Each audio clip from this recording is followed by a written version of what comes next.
Hello, guys, welcome back. We are here with a new chapter of Obsession, chapter number 6. So, let's begin. The nights in New York never felt dark due to the bright lights and loud noises, yet, away from the city's chaos, in a luxurious area stood the most beautiful and well protected mansion, owned by the world's most feared family. Guards, clad in black suits and armed with guns, surrounded the magnificent Ashwin Mansion. Despite its intimidating exterior, the mansion exuded a calm yet powerful aura, resembling a beautiful castle from the pages of a fairy tale. While the outside of the mansion gave off a menacing vibe, the interior was quite the opposite. Inside, the mansion felt like a warm and welcoming home. Ariana Moriti Ashwin ensured that the building provided a sense of home for her family, and her husband spared no effort in fulfilling her wish. Is the deal finalized with Mr. Rajput? Asked a man in his late 50s, his head covered with thick black hair with slight hints of white, his deep blue eyes focused on the file in his hands. His crisp black shirt and pants struggled to conceal his muscular body. He was none other than the infamous ex-mafia boss of the American Mafia, Mr. Daniel Ashwin, also known as the father of Devil. Yes, Dad, the deal is finalized, but I'm curious why Lucas hasn't returned yet, replied a man in his late 20s. He too was wearing a black suit, his brown hair perfectly tied into a low ponytail at the back of his neck, adding to his devilish yet handsome appearance. His light green eyes were fixed on his father. The man was Damien Ashwin, the devil's brother, an evil presence himself, and the second in command of the Mafia. Both the father and son duo were seated on the black leather sofa in the living room, discussing the brand new deal with the Indian prince and also pondering the reason behind the devil's delay in returning home. That's so unlike him. Something must have caught his eye to make him stay at a place longer than his scheduled time. Daniel said, aware of his son's nature, a smirk adorning his handsome face. And I wonder what caught the attention of the devil himself. Damien mused, unable to contain his curiosity. We will know when he wants us to know, Damien remarked. I have told you many times that no business or mafia talks inside my house. Daniel was cut off by the sweet yet powerful voice of a lady who held power and control over the mansion and the three Ashwin men. She was the lady boss of the house, Ariana Moriti Ashwin. Daniel and Damien exchanged uneasy glances before Daniel hurried to assist his wife, who was approaching the living room. He closed the distance with long strides and enveloped her small frame within his large body, placing a long kiss on her forehead, causing her anger to dissipate into the air. It was hard to believe that these three powerful and untouchable men in the world were scared of this woman. It's nothing about business, Amor. We were talking about Lucas, Daniel said, guiding her to sit on the sofa. Damien scooted closer to her and placed a kiss on her cheek in greeting, her green eyes filled with love and warmth for her son. I was also wondering about him. Why hasn't he come back yet? And he didn't even call me, she questioned, looking toward her husband. We also don't know the answer to that, Mama, but let's hope he will return soon, Damien said, trying to calm his mother. She was typically calm and composed, but when it came to her family, she was always anxious about their whereabouts. Her dad, you could say he was pretty much devoted to her. Don't stress, unnecessarily, Amor. He will come back, Daniel said, hugging her close to him. Damien admired the couple with a soft look on his face, a look reserved only for his family and her. Suddenly, the door to the living room was opened by the guards, announcing the arrival of the devil. A soft smile adorned Ariana's face, automatically prompting the other two to smile as well. However, their smiles turned to shock when they saw Lucas entering the room with Michael. What shocked them even more was the girl in his arms. Lucas walked in with the girl in his arms, a powerful aura surrounding them. Daniel and Damien quickly composed themselves as Lucas approached them. "Who is this?"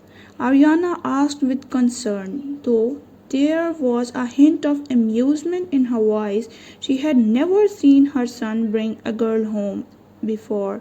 He had always been quiet and introverted since childhood, and that only intensified after he became the capo.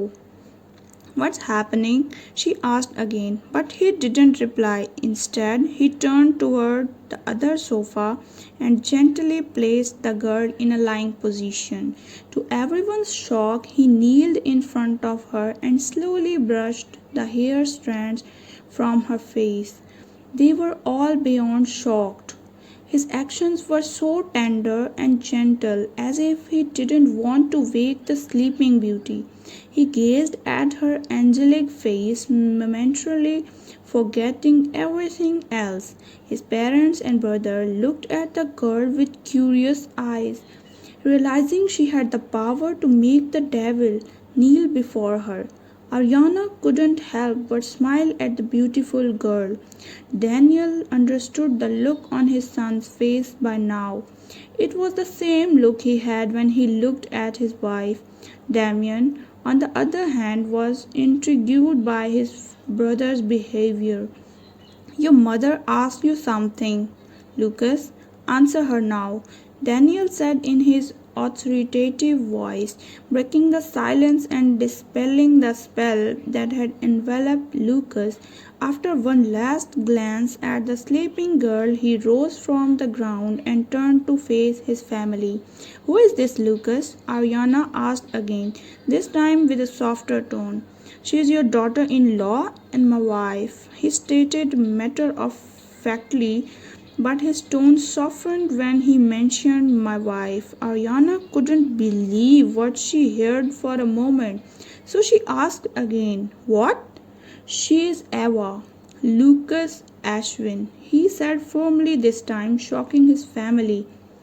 "Alexa, play Chic Shack Shock." Ariana was stunned by his answer. It was true that she had arranged blind dates for him in the past, but her oh so devilish son never showed up for any of them.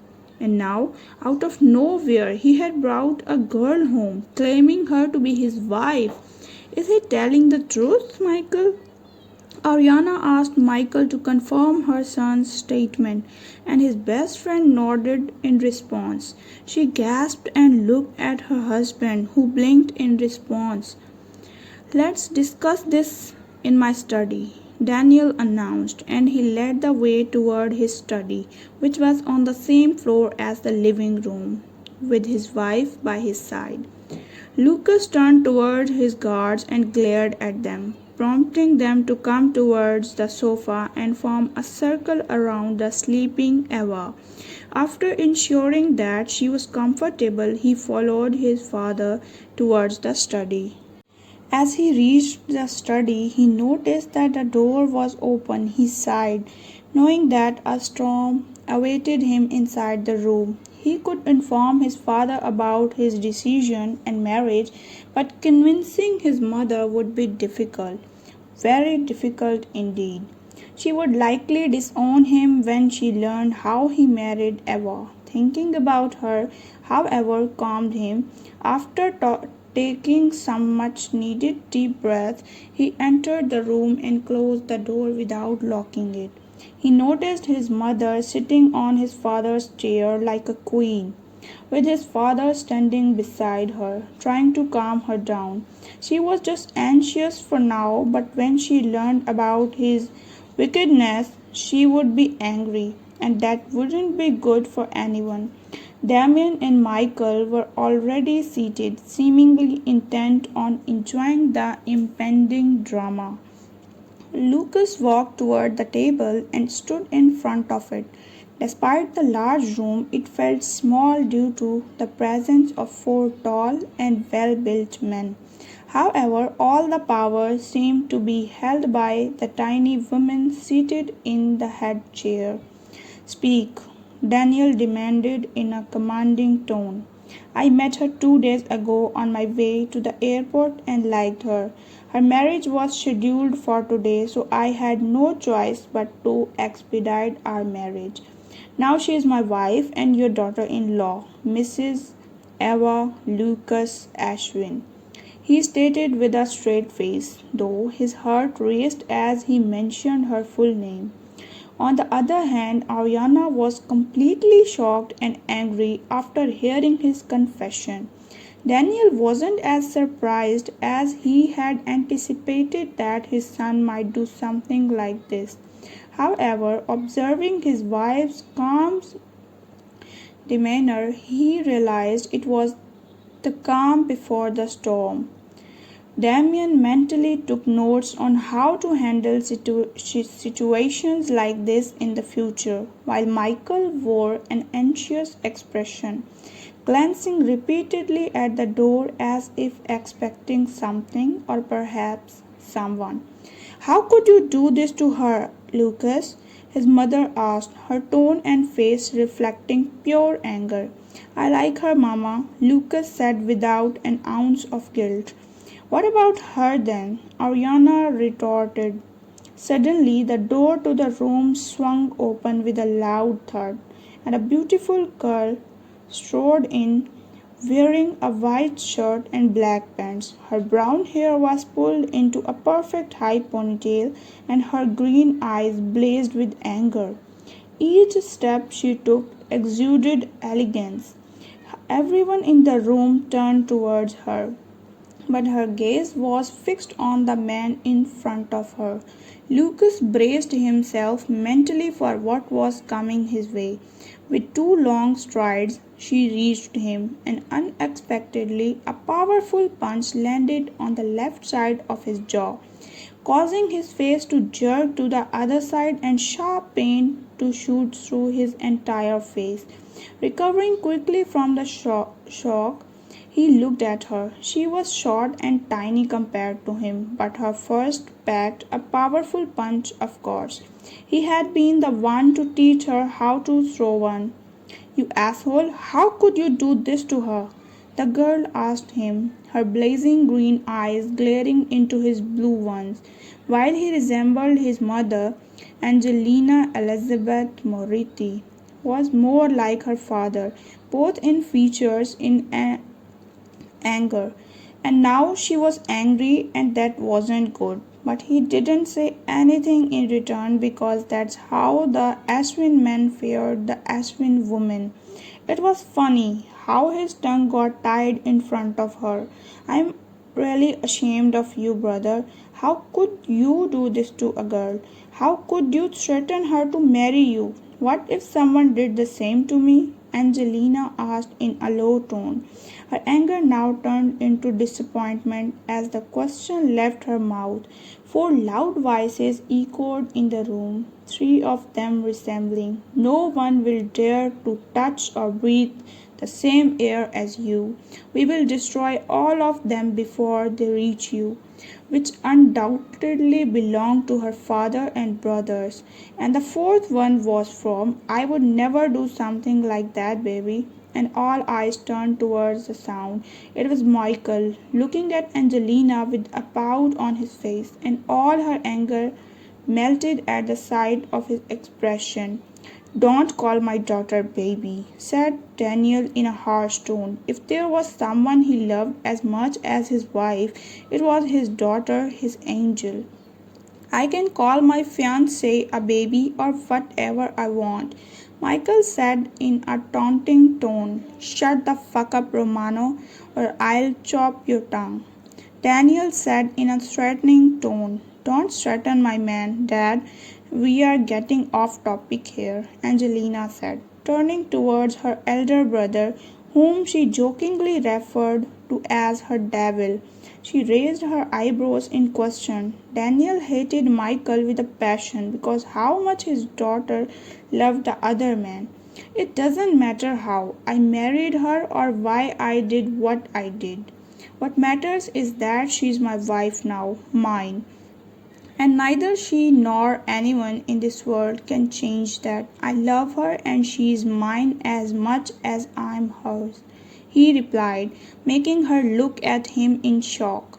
When she learned that he had married a girl forcefully, she thought it was just an impulse, but hearing him now, she knew it was anything but an impulsive decision. The devil had made her his, and he was not letting her go in this lifetime. Even if you love her, you don't have any right to make her cry. This time it was his mother. He turned and walked toward her. "Believe me, Mama, I hate myself for hurting her and making her cry, but I couldn't let her marry someone else. When I saw her crying, I felt like someone was burning my heart. But all these feelings are new to me. Seeing her angelic face brought peace to my heart that I haven't felt in years. How can I let her go, Mama?" Lucas poured his heart out in front of the people he knew would never judge him, and every person present there understood that the devil had finally found his angel. "But I cannot forget how you hurt her, and I will not forgive you for this until she forgives you," Ariana said, understanding the depth of her son's love for his wife. Yet as a woman, she cannot justify his actions. "I understand you, my son." She hugged him to comfort him, knowing how much he had to sacrifice to become the leader of the Mafia. This was the first time he was opening up about something, and even if he was wrong, as a mother she could never be angry with him. The moment was broken by loud sounds coming from the living room. Lucas immediately broke the hug and ran towards the living room, his family following behind, and the sight in front of him was enough to make him burn the world.